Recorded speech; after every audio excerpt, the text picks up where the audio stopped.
Alam mo, minsan sa buhay, hindi mo naman kasalanan ang lahat. Huwag mong sisisihin ang sarili mo sa mangyayaring hindi tama o mali sa buhay. Because there are things that will come to your life that are beyond your control. Hindi mo control yun.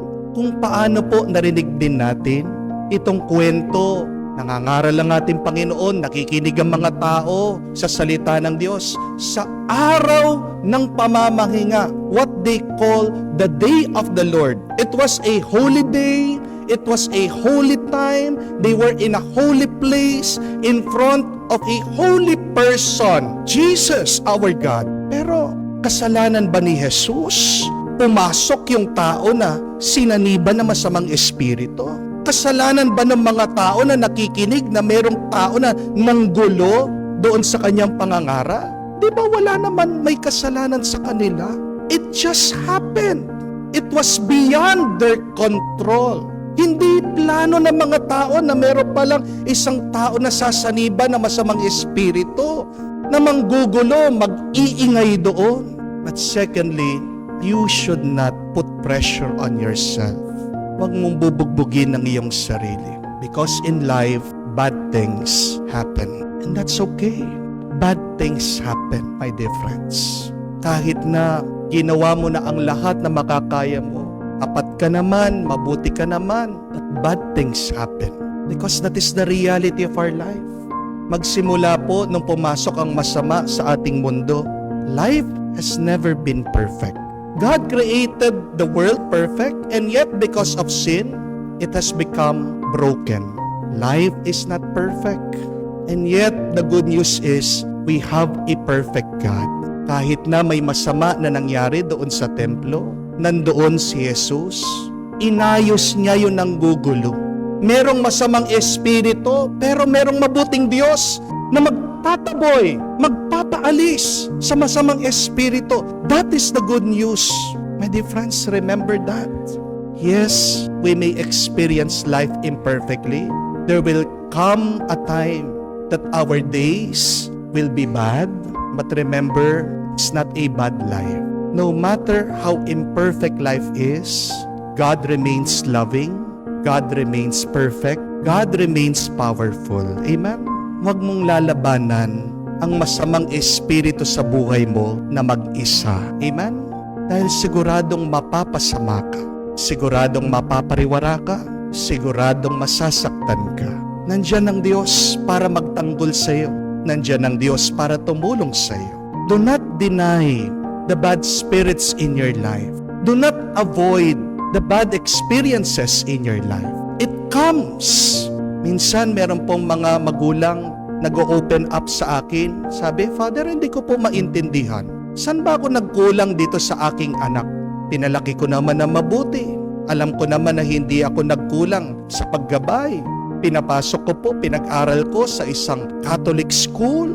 Napakalambing po dati niyan, pero ngayon, nung pagtanda na, naging teenager, aba, napakasungit. Kinakausap ko lang. Agad nagbibwisit, sinisigawan ako. Palaging nagkukulong sa kwarto, nakatutok na lang sa cellphone, sa computer. Hindi ko po maintindihan.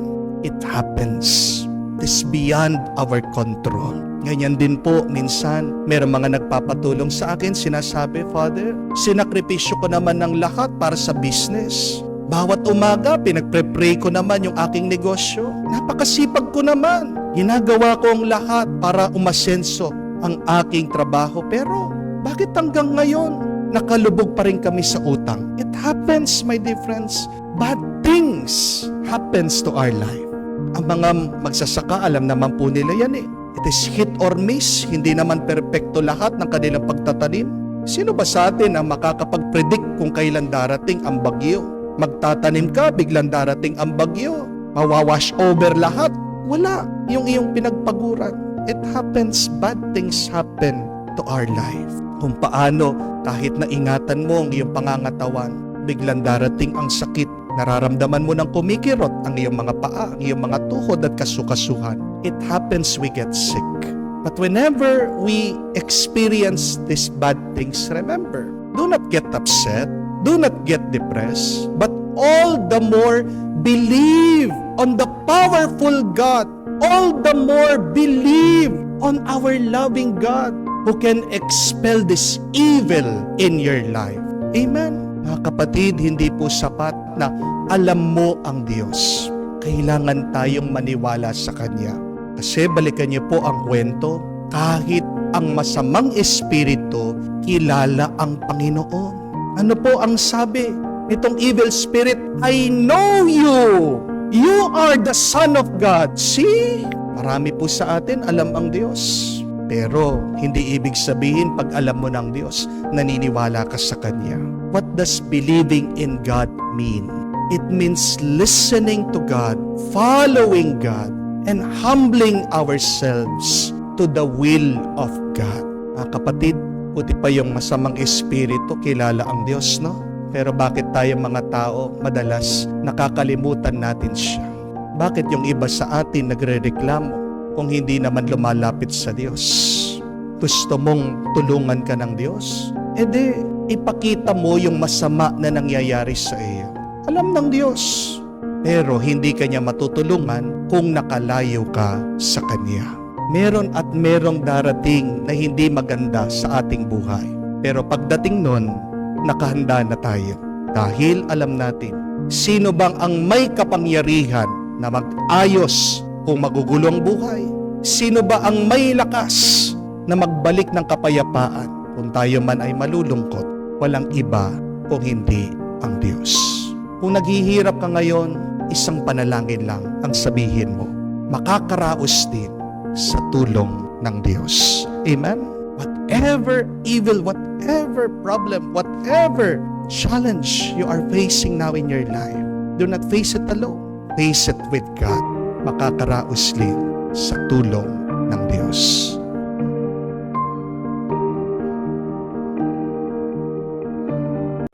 Do you get disappointed? Minsan ba nararamdaman mo na binibigo ka ng ibang tao? And another important question is, what do you do when you get disappointed? Please, when you get disappointed, look at yourself first. Do not blame others. Pag ang isang tao kumakanta nung On the Wings of Love ni Regine Velasquez, pagkatapos sintonado, sinong may kasalanan? Si Regine? Yung karaoke? Yung videoke? Yung tao na sintonado, siyang may kasalanan. Hindi po ba? Pag ikaw ay nagigitara, sinusubukan mong tugtugin yung kanta ng parokya ni Edgar Harana, sintonado. Sinong sisisihin mo? Si parokya ni Edgar? Yung iba, agad sinasabi, ang pangit ng gitarang ito. Sinong may kasalanan pag hindi natin binubuhay ang isang buhay na kamuka ng kay Kristo? Kasalanan ni Kristo? Tinatawag tayong mga Kristiyano, but we do not live our lives like Christ. Maraming mga tao, palagi sinisisi ang Diyos sa mga masasamang nangyayari sa kanilang buhay. Pero hindi man nila makuhang bigyan ng oras at pansin, ano ba yung masama na kanilang ginagawa. When you feel sad, when you feel disappointed, please stop pointing fingers. Look at yourself first. At makikita natin dito na hindi talaga natin kayang punuin ang ating sarili. Can you truly make yourself happy? Can you make yourself complete? It is impossible. We can only be complete, we can only be happy through God's grace. Yung mga ibang tao may pagkukulang, oo. Pero tandaan mo, pati ikaw din, hindi ka perpekto. Meron ka ding pagkukulang. Kaya wag mo sisisiin na siya, sila. Tignan mo muna yung iyong sarili. Because it is important to remember that if we do not know ourselves, we cannot correct ourselves. You need to know yourself so that you can correct yourself. Bakit marami nagkakamali? Kasi hindi kilala ang sarili. Merong iba dyan, may asawa na, pero buhay pa rin na binata. Di po ba? Nakakalimutan kung sino sila. Amen? Merong mga dyan, nakakalimutan nila, trabahador sila, empleyado sila. Darating sila dun sa kanilang trabaho, late na. Huli na nga na pumasok. Ano yung unang-unang gagawin? Kakain. Hindi pa daw nag-breakfast. Hindi pa nagmerienda. Bakit nagkakaroon ng problema? Hindi kilala ang sarili. Unawain natin ang ating mga sarili. We are not perfect people. Nobody is perfect. Kung maiintindihan mo yon, kung mauunawaan mo yon, ano ang susunod na hakbang? Kailangan mo ang Diyos para gawing kang perpekto. Kailangan mo ang Diyos para maging mabuti at banal ka. So before you seek perfection towards others, why not seek perfection in you? Hinahanap mo yung iyong asawa, maging mabuting mabuti, maging mabait na mabait, maging mapagmahal, mapagmalasakit sa iyo. But the question is, are you like that? Can you be truly be loving? Can you be truly be kind? Can you be truly be generous? Maybe sometimes, paminsan-minsan, but not all the time. Amen? Kailangan pa rin natin ng Diyos. Kaya bakit tayo nagsisimba?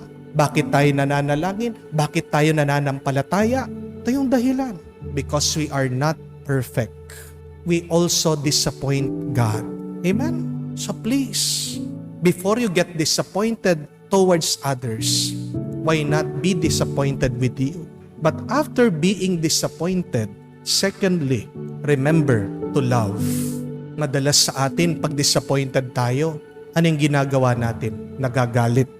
Tapos gagamitin pa natin ang Panginoon. Father, tignan niyo po, si Jesus, di ba? Nagalit din, nagwala sa templo. Tanong ko po sa inyo, ilang beses nagalit ang Panginoon, nagwala? Isang beses lang. Ikaw, ilang beses ka nang nagagalit sa asawa mo? Ilang beses mo na siya pinagsisigawan?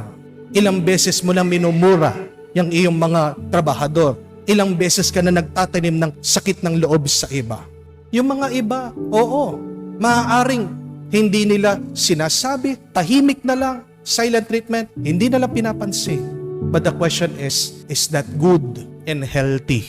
Ano ang mangyayari pag kinukulong mo, pag tinatago mo? Mapupuno yan. At pag napuno, anong mangyayari? Kasabog yan. Ang Panginoon, paulit-ulit sa kanyang pagtuturo, hindi lang nakikinig ang mga tao sa kanya. Kaya yung kanyang pagwawala, yung kanyang ginawa sa templo, nag-itinaboy, inalis, lininis, ito mga nagninegosyo. Hindi ito galit o hindi pagdidisiplina. At mababasa niyo po sa Biblia that blessed are those who accept being disciplined. Sino ang nagagalit pag dinidisiplina? Mababasa niyo din sa Biblia. Fools, ang mga hibang, ang mga walang karunungan, katalinuhan. Pero kung marunong ka, matalino ka, at alam mo, dinidisiplina ka ng Diyos, tatanggapin mo ito. It is a blessing. When you get disappointed with other people, please do not stop loving them. Kung paano ang ating Panginoon, hanggang sa kahuli-hulian, siya'y nakapako sa krus. Anong sinabi niya? Father, forgive them, for they do not know what they are doing.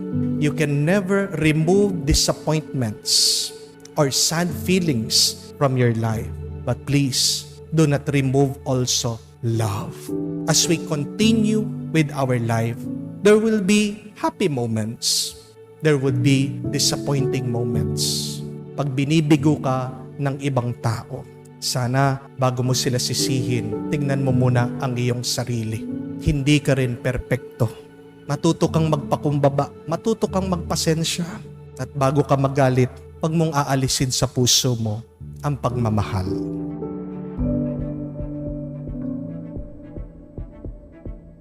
May napakaganda pong kasibihan. Sabi, kind words will leave a good taste in your mouth. Pero isa din pong katotohanan, di po ba? That kind words leave a good feeling in your heart. Totoo po, di ba?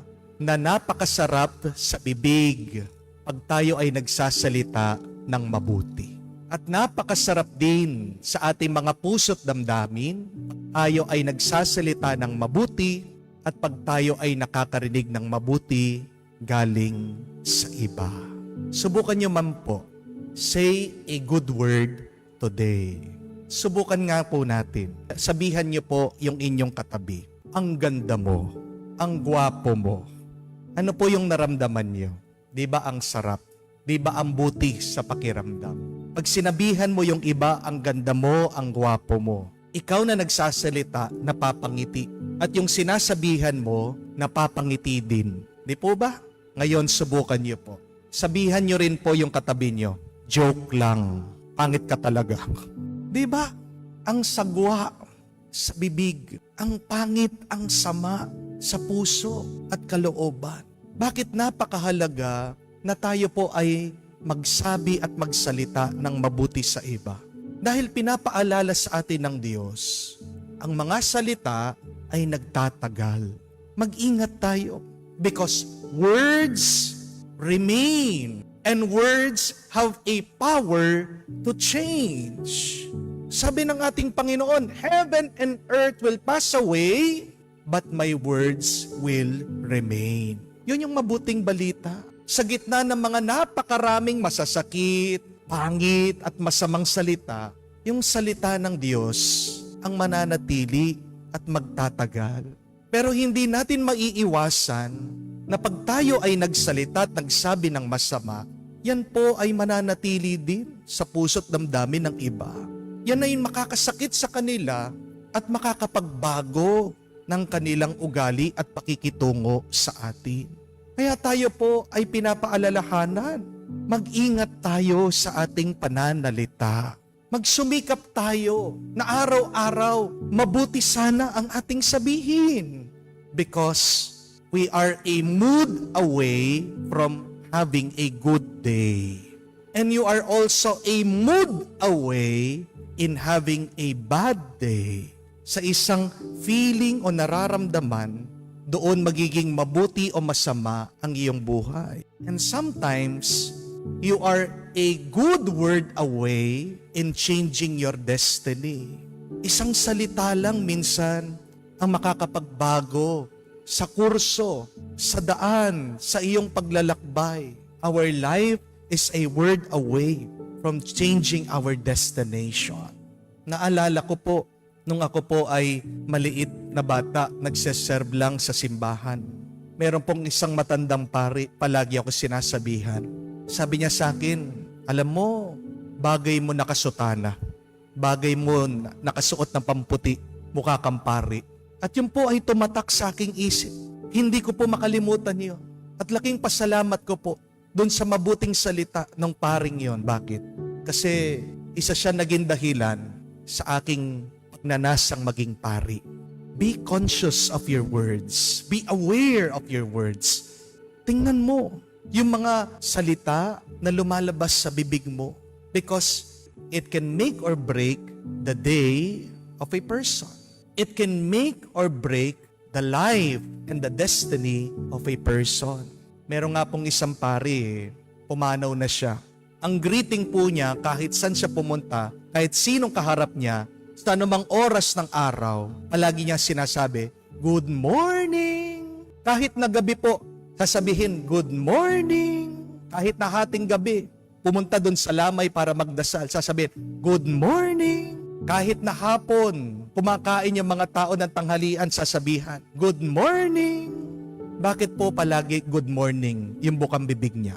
Kasi una, paniwala niya, tayo mga Kristiyano, tayo yung mga nilalang ng umaga, ng liwanag. Kaya dapat ang greeting po natin ay good morning palagi. Pero pangalawa, ang dahilan po niya, gusto niyang ngumiti yung mga tao. Di ba pag sinasabihan mo, good morning yung mga tao, sumasaya sila, gumagaan yung loob nila. Isang paraan, napakagandang paraan, para umpisahan natin ang ating umaga, ang ating buhay, hindi po ba? Ay sa pamamagitan ng mga magaganda at mabubuting salita. More than praying, more than reading the Word of God, try to speak kindly to people and see the good effect in your life and in the life of others. Subukan nyo man po. Gawin yung ugali nyo araw-araw. Sana ang unang-unang lumabas, bigkasin nyo, sabihin nyo ay isang mabuting salita para sa iyo, para sa iba. Napakasarap, napakagaan, Umpisahan mo ang araw mo ng pagsasabing, "Salamat Lord." Good morning, sabihin mo sa kapamilya mo. Ang sabihin, "I love you" sa kanila. Paano mo inuumpisahan ang araw mo? Dahil ang salita na sasabihin mo, dahil ang unang salita na lalabas sa iyong bibig, magtatagal yan buong araw hanggang gabi at maaaring manatili sa puso ng tao at makapagbago sa kanya.